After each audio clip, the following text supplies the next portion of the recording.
Hello, I'm Antonio Mora. This is the News and News.com Day in Brief on Wednesday, February 6th at about 6 p.m.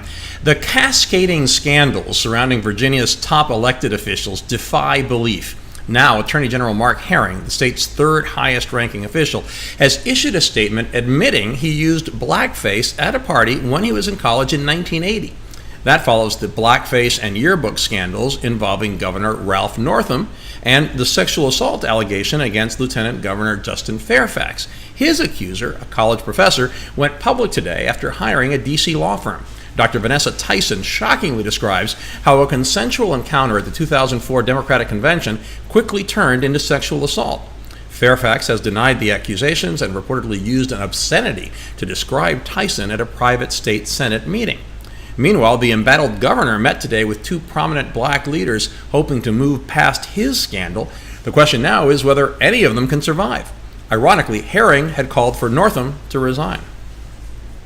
President Trump called for unity and bipartisanship in his State of the Union address, something about as likely as Scotty beaming me up to the Starship Enterprise.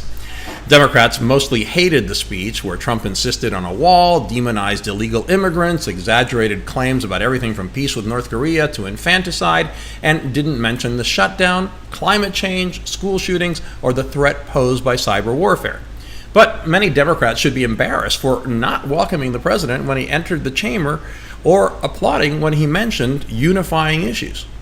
Republicans couldn't find much to criticize. The address, in tone and substance, was a sharp departure from the usually combative Trump, and he hit on most, if not all, of the GOP's top priorities. For whatever they're worth, the instant polls after the speech found a substantial majority of Americans approved of it. Sure enough, hopes for bipartisanship, assuming anyone was naive enough to have them, didn't even survive the speech. Trump's bizarre preaching that if there is going to be peace and legislation, there cannot be war and investigation was quickly ignored by House Intelligence Committee Chair Adam Schiff. He announced an even bigger investigation beyond Russia to include whether any of Trump's financial interests, quote, are driving decision-making of the president or anyone in his administration. Trump fired back, calling Schiff a political hack and accusing him of presidential harassment. For anyone aware of American history, it was jarring to hear Trump say in the State of the Union address that, quote, America will never be a socialist country. Even Speaker Pelosi clapped when he said that. But many other Democrats didn't join in that applause. Representative Ocasio-Cortez seemed to gloat when she said she thinks Trump is frightened, while others accused Trump of using socialism as a scare tactic. They seem to ignore that recent polls have shown more Democrats and millennials hold a positive view of socialism than of capitalism. Nita Lowey, the top Democrat in the congressional negotiations to avoid another government shutdown, says lawmakers should be able to reach a bipartisan deal on border security by Friday.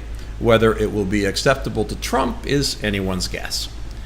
Senator Elizabeth Warren's presidential aspirations took another hit after the Washington Post uncovered her registration card for the Texas State Bar. It shows Warren claiming in her own handwriting that her race was American Indian in 1986.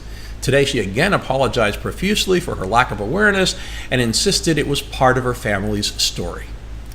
As President Trump was announcing his summit with Kim Jong-un later this month in Vietnam and claiming the U.S. would be at war with North Korea if he weren't president, a United Nations report revealed a wide range of misbehavior by the Kim regime. The report indicates that the country's nuclear and missile program remain intact and that the North Koreans are actively hiding their nuclear and ballistic weapons.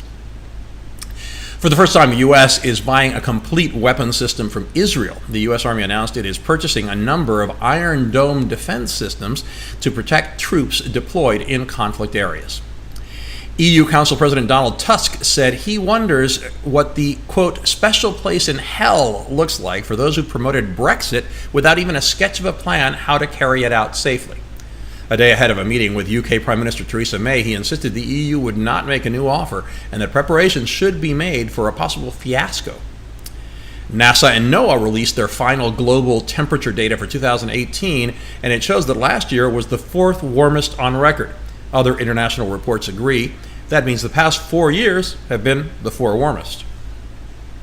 Without making light of Liam Neeson's racially charged comments, will Hollywood stars ever understand that it's better to be silent and have people think you're a fool than to speak and have them know you are? Now the red carpet premiere for his latest movie has been canceled. In our daily alternate universes segment, the great divide between conservative and liberal media was as wide as it's ever been when it came to reporting, I should say, opining on the State of the Union address. The left said it was, quote, a psychotically incoherent speech with cookies and dog poop. That sounds incoherent to me. Other comments, strong right-wing stuff, a disgrace, and why did he lie so many times? There was a lot of fact-checking and highlighting some of Trump's contradictions and more extreme claims, including the one about preventing a certain war with North Korea. On the right, the speech was hailed as a grand slam and a roaring success. Conservatives highlighted the Democrats' move to the left as a reason Trump had to attack socialism, and how some Democrats disrespected the presidency by not applauding for Trump when he entered the chamber. Pundits were also outraged that many Democrats didn't clap for positive unifying statements.